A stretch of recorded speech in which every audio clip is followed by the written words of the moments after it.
Good morning दोस्तों, नमस्कार दोस्तों। क्लास 10th का पहला चैप्टर मैं आपको, इसमें 15 चैप्टर आपको पढ़ने हैं, जिसमें से मैं पहला चैप्टर चालू कर रहा हूँ। मैंने आपको इसके इंडेक्स के बारे में नहीं बताया, कोई जरूरत नहीं है हमें लगती है आपको इंडेक्स, अगर आप कहेंगे तो बता देंगे।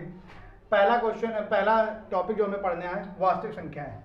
वास्तविक संख्या मतलब रियल नंबर। इसमें पढ़ना क्या है हमें, सबसे इंपॉर्टेंट टॉपिक है इसमें यूक्लिड विभाजन एल्गोरिथम।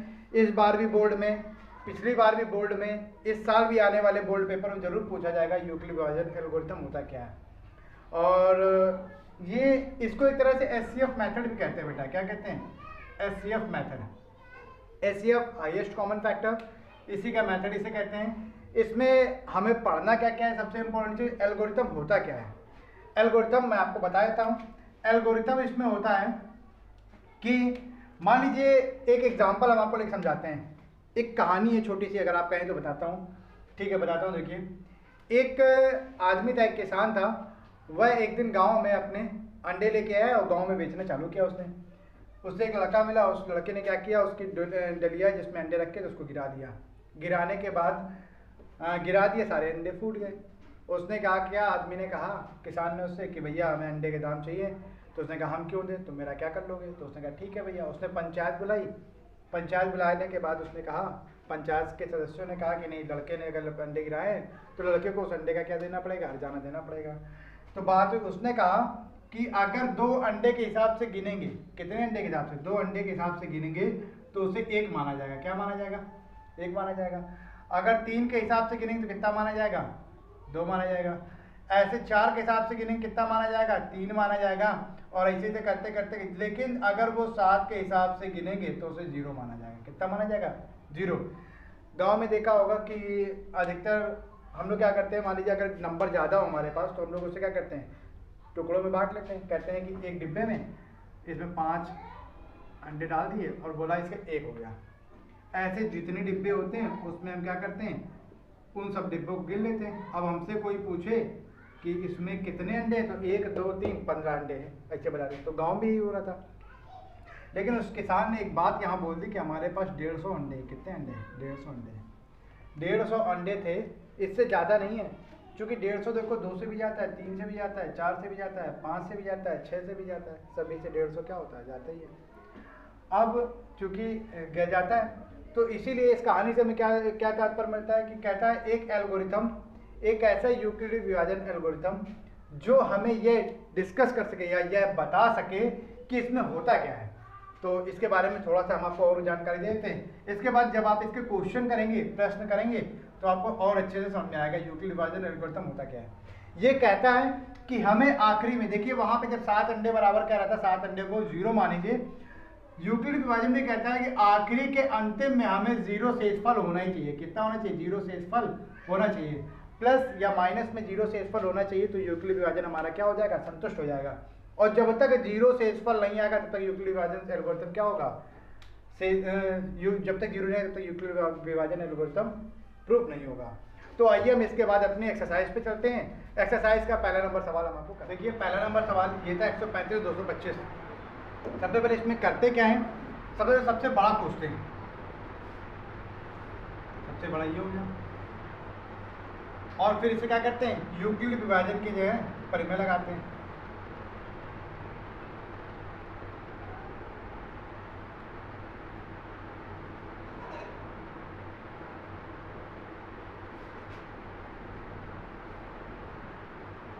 तो यूक्लिड विभाजन परिमेय होती क्या है, कहने का मतलब इसको इसमें भाग देना। इसका इसमें भाग देंगे, क्या बचेगा? 135 × 2 × 1 प्लस का 90। अब देखो, फिर यहाँ पे लिखेंगे यूक्लिड, फिर 2 परिमेय बन गई 135 190। जो इसका शेषफल है वो 0 के तो बराबर है नहीं, 0 के बराबर नहीं है। अब इसमें क्या मिला? 135। तो 135 बड़ा होगा 90 से, फिर इसमें क्या लगा देंगे? यूक्लिड विभाजन। हम यहाँ नहीं लिख रहे हैं बेटा, लेकिन आपको ये पूरी चीज़ें, ये पूरी बातें क्या लिखनी होगी। और आप लोग ये एरो भी नहीं बनाएंगे, हम बना रहे हैं, आपको यहाँ पे पूरी बातें लिखनी होंगी।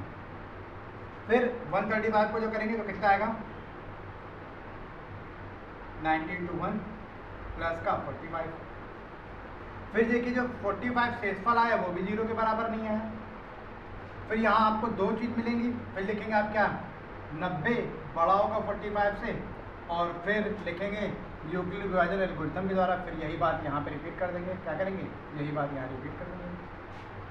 फिर क्या होगा इसका, फिर देखेंगे 90 और 45 में कौन सा है ये, तो इसके अकॉर्डिंग बनाएंगे। 45 × 2 प्लस का 0, 45 का 2 बार मल्टीप्लाई करेंगे 90 आ जाएगा, और शेषफल कितना बचेगा 0, ये हो गया। अब देखिए यहाँ 0 हो गया ना, तो अब कह रहा है 0 बराबर 0, यही हमें लाना था, यूक्लिड विभाजन एल्गोरिथम से हमें यही सब लाना था। अब इसका आंसर क्या होगा, एचसीएफ क्या होगा 45, एचसीएफ क्या होगा 45, ये इसका एचसीएफ है। बेटा ये तो बातें हो गई। अब आप लोग कहेंगे सर आपको तो पता है, आपने कर लिया, हम लोग कैसे करेंगे? तो बेटा आप लोग करने के लिए ये आपको करना ही करना पड़ेगा, लेकिन हम आपको बताते हैं ये कैसे आता है, इसके बाद ये कैसे आता है, और फिर ये कैसे आता है, फिर शेषफल 0 कैसे आता है। 0 आने के बाद फिर देखिए इसको करने का सबसे अच्छा बेसिक जो कॉन्सेप्ट होता है, जो वो कॉन्सेप्ट क्या होता है, हर बार आप ये तो लिख ही लेंगे ना, जो बड़ा होगा उसकी तरफ मुंह खोल देंगे यूक्लिड विभाजन एल्गोरिथम, जो बड़ा होगा उसकी तरफ मुंह खोल देंगे यूक्लिड विभाजन एल्गोरिथम, जो बड़ा होगा उसकी तरफ मुंह खोल देंगे यूक्लिड विभाजन एल्गोरिथम, ये चलता चला जाएगा। करेंगे क्या आप पहले आपको ये पता चल गया था पहली लाइन बड़ा कौन सा है, फिर आप क्या करेंगे 135 का डिवाइड कर देंगे 220 में। जब डिवाइड करेंगे तो फिर आप देखेंगे कितनी बार में जाएगा, ये जाएगा 1 बार में 135, घटाएंगे 0, इससे कैरी लेंगे 12 में से 9 जाएगा, 12 में से 3 जाएगा, कितना हो चुका 9 हो गया 90।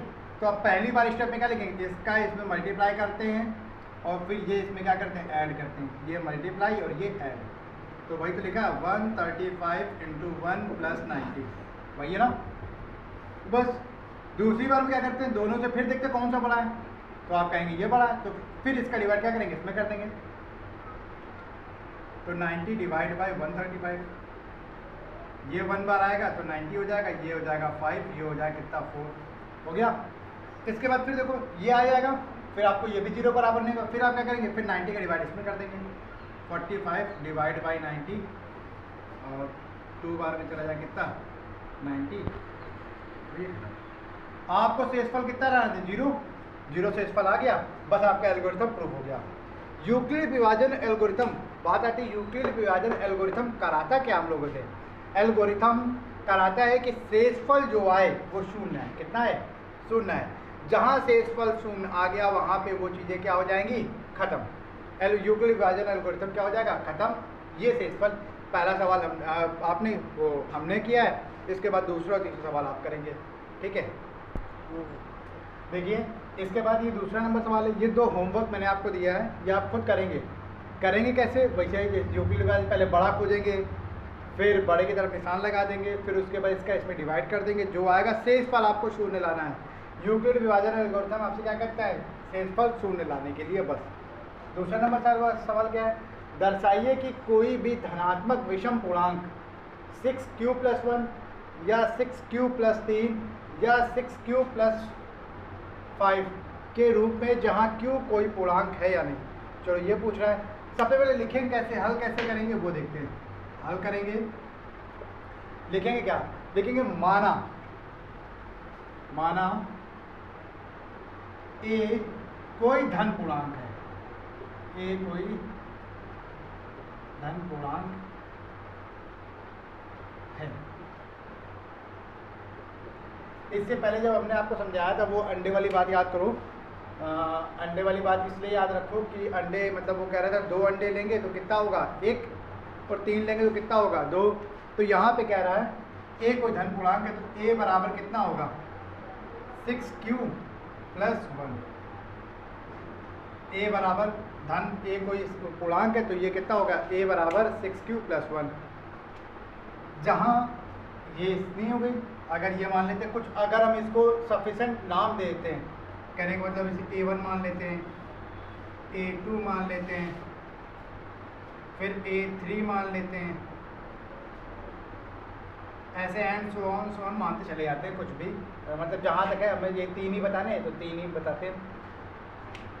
ए कोई, पहले ध्यान समझना बेटा, ए कोई धन पूर्णांक है, A1 बराबर इतना, A2 बराबर इतना, A3 बराबर इतना, A4 बराबर इतना, A5 बराबर इतना।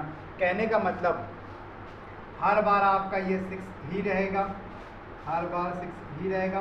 बस यहाँ पे विषम पूर्णांक बदलते चले जाएंगे। यहाँ पे क्या होंगे, विषम पूर्णांक बदलते चले जाएंगे। कितना हो जाएगा, विषम पूर्णांक बदलते चले जाएंगे और ये सारी चीज़ें चली जाएंगी। कुछ बच्चों को विषम पूर्णांक मतलब 7 के बाद 9 आता है, 9 नहीं आता बेटा। 9 ऑलरेडी अगर विषम पूर्णांक की बात करेंगे, पूर्णांक में क्या होता है, 9 नहीं गिना जाता है उसका। फिर अगर वर्गमूल निकालेंगे कितना आ जाएगा, 3, तो विषम संख्या नहीं होती है। विषम संख्या वह होती है जो 1 से कटे और स्वयं से कटे, उसे विषम संख्या कहते हैं। क्या कहते हैं, 1 से कटे और स्वयं से कटे, उसे क्या कहते हैं, विषम संख्या कहते हैं। तो इतनी बात हमें लगता है आपको समझ में आ गई होगी। तो सबसे पहले हम आपको एक ही बताते हैं, है ना। सबसे पहले एक बताते हैं। तो माना एक कोई धन पूर्णांक है, ए बराबर कितना हो जाएगा, 6 के साथ प्लस का 1। ये ए की बात करते हैं हम लोग। किसकी बात करते हैं, ए की बात करते हैं। इतनी बात होने के बाद देखो 6 प्लस 1 को हम लोग लिख क्या क्या सकते हैं, 6 प्लस 1 को लिख सकते हैं। 2 इससे बाहर निकाल लेंगे तो कितना हो जाएगा, 3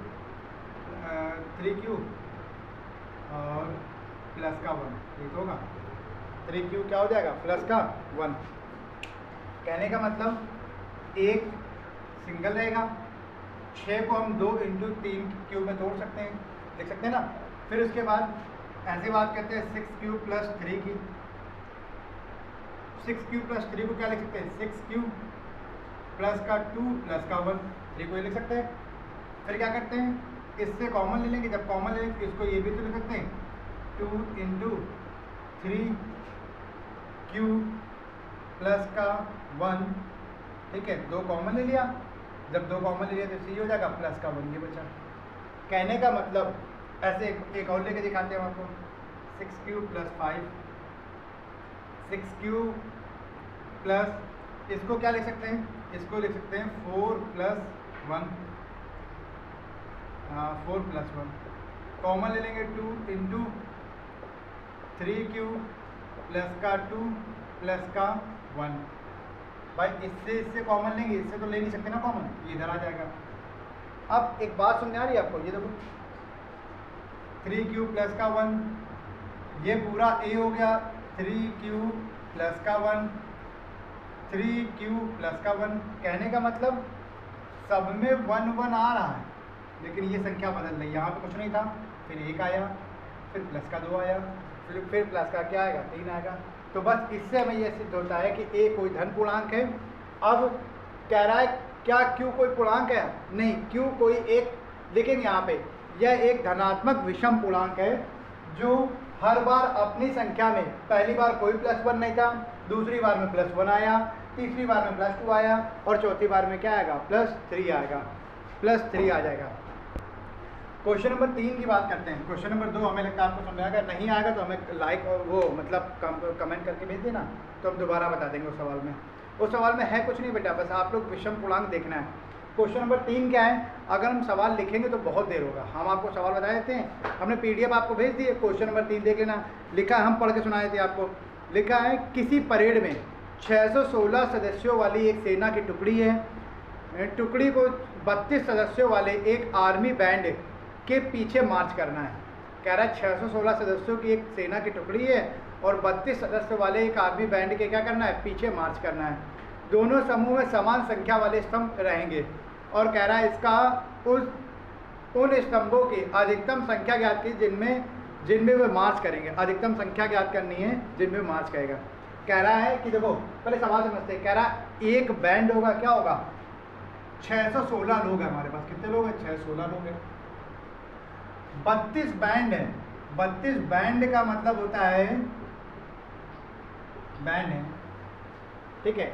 32 बैंड का मतलब होता है कि ये एक व्यक्ति है ना, ये एक व्यक्ति है।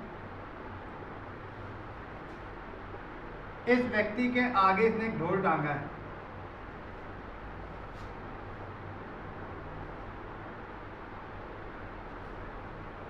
ये ढोल टांगा है और ये इसको क्या कर रहा है, बजा रहा है, थाप दे रहा है।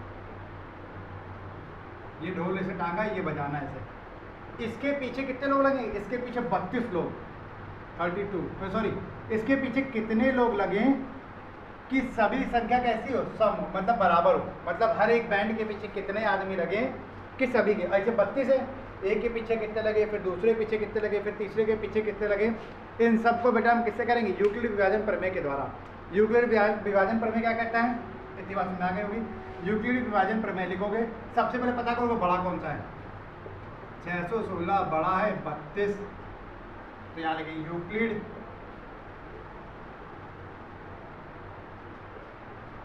विभाजन एल्गोरिथम।